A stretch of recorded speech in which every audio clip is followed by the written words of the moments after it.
Hello, it's me again. Today we're all about quadratics lately, but this is a standard form to Vertex tutorial. What we're going to do today is we're going to take standard form equation of a quadratic function, and we are going to rewrite that equation into Vertex form.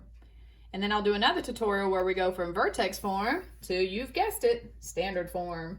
All right, so this is not too terrible. What you're going to do is if you have a standard form equation, you need to find the vertex. Hello, to put it into vertex form, you need the vertex. That's right.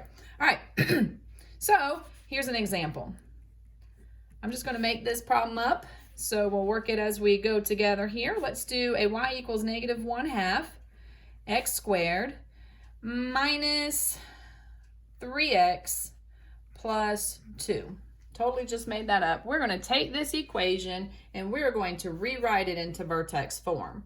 So the things I need an A, an H, and a K. We already talked about how that describes the transformation, which we're not doing in this video. We are simply rewriting it into vertex form. So I already have my A value. Okay, my A value is this -1/2, so that would go here. And remember, if it's negative, which way does this parabola open? That's right, it opens downwards. All right, but anyways, so let's talk about how to find the vertex yet again. To find the vertex, we need to find the axis of symmetry. How do you find the axis of symmetry? You do x equals the opposite of your b value, divide that by 2a. All right, so here we go. To find our vertex, remember vertex is an ordered pair, x comma y. So we're going to plug in. So we are going to take the opposite, and if it helps, label your a, b, and c. The opposite of your b is going to become, ooh, it's already negative. And I'm trying to make it negative. So what's two negatives? That's right, it's a positive. So we have a +3 over mental math. What is a -1/2 times 2? My students sometimes struggle with that, so they have to plug it into their calculator. But we should know that half of 2 is 1. Negative times a positive is a negative. So we get -1. That can divide to give me -3. So that is the x coordinate of my vertex. So now to find the y coordinate of my vertex, ooh, I might need my calculator because I can already see I've got some funky numbers going on here. I'm going to plug in to the equation -3 in for those x values. All right, so we may need to plug that into our calculator, or you can do order of operations. I'm going to do order of operations just to check my skills here to make sure I am practicing my math. Well, let's see here. So we've got -3 squared, that's a 9. Half of 9, and it's a -1/2. So -1/2 times 9 is -4.5. And this is -3 times -3 is a +9 plus 2. Working from left to right, we're going to say -4.5 plus 9. Signs are different, so we will subtract and keep the sign of the bigger number. And so if we do this correctly, we get, I'm thinking, I don't need to think that hard, it's just 4.5. So 4.5, it's positive because 9 is bigger. All right, plus 2. 4.5 plus 2 is 6.5. So that is my y coordinate of my vertex. So now that I have my vertex, I can go into vertex form.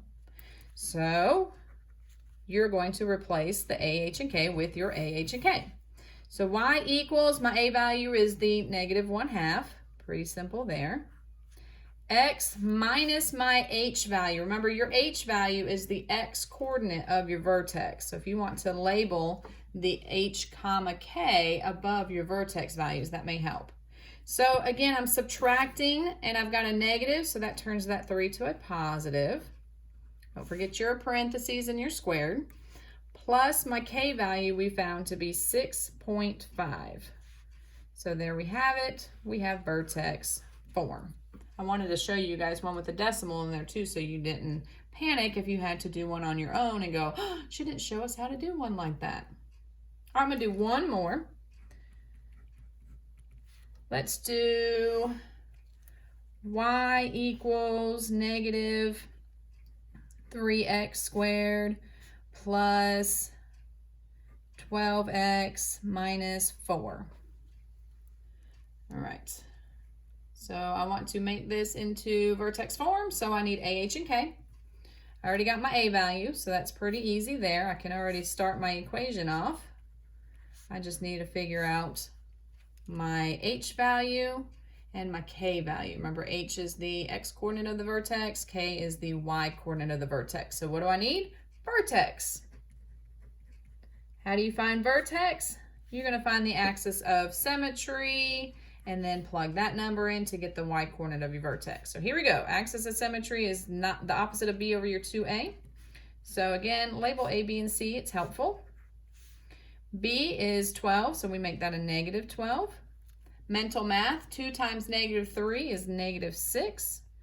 Divide to get your X value, and we get a 2. So far for my vertex, I have a 2. Plug 2 into these X values. So I'm going to do my math down here in my space that I have. Everywhere you see the X, you replace it with a 2. I'm going to do mental math. 2 squared is 4. 4 times negative 3 is negative 12. 12 times 2 is 24. Bring down the minus 4. Work from left to right. Negative 12 plus 24 is 12. Keep the sign of the bigger number.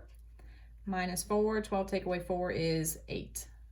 So I have an 8 for my Y coordinate of my vertex. And again, that gives you your H and your K. So you have your A value, which we've already plugged in. Now I just got to plug in my H. So the formula, remember, is X minus H. So we're going to keep that as a minus 2. We don't change it this time to a plus sign because it's not negative. And my 8 is positive, so we say plus 8. And that is how you get vertex form from standard form. Thank you for watching.